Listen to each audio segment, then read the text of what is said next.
اللہ تعالیٰ کی ذات قرآن حکیم میں فرماتے ہیں، فرما دیجئے یہ سب کچھ اللہ کے فضل اور اس کی رحمت کے باعث ہے۔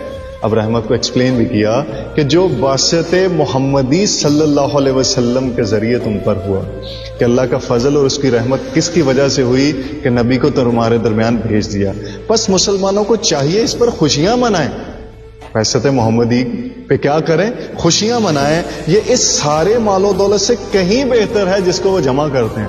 مال کو جمع کرنے کی خوشی ہوتی ہے، لیکن اللہ تعالیٰ کی ذات فرماتے ہیں یہ وہ خوشی نہیں ہے جس کو تم مناتے ہو۔ اصل خوشی تو اس بات پہ تمہیں منانی چاہیے کہ تم نے کیا کیا، تم میں نے اپنے حبیب کو بھیج دیا، اور حبیب کو بھیج کے اصل میں نے کیا کیا؟ تم پہ فضل اور تم پہ رحمت عطا فرمائی۔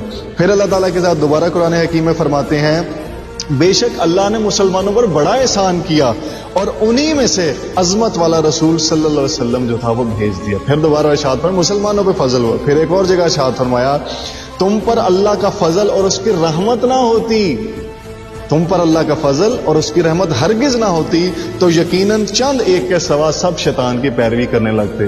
تو یہ رحمت کیا ہے؟ آپ کی ذات ہے جو ہمیں عطا فرمائے گی۔ پھر ارشاد فرمایا، پس اگر تم پر اللہ کا فضل اور اس کی رحمت نہ ہوتی تو یقیناً تم تباہ ہو جاتے۔ تو اس کی رحمت کیا ہے؟ اس کا فضل کیا ہے؟ وہ یہی ہے کہ اس نے رحمت للعالمین کو ہمارا نبی بنا کے بھیج دیا۔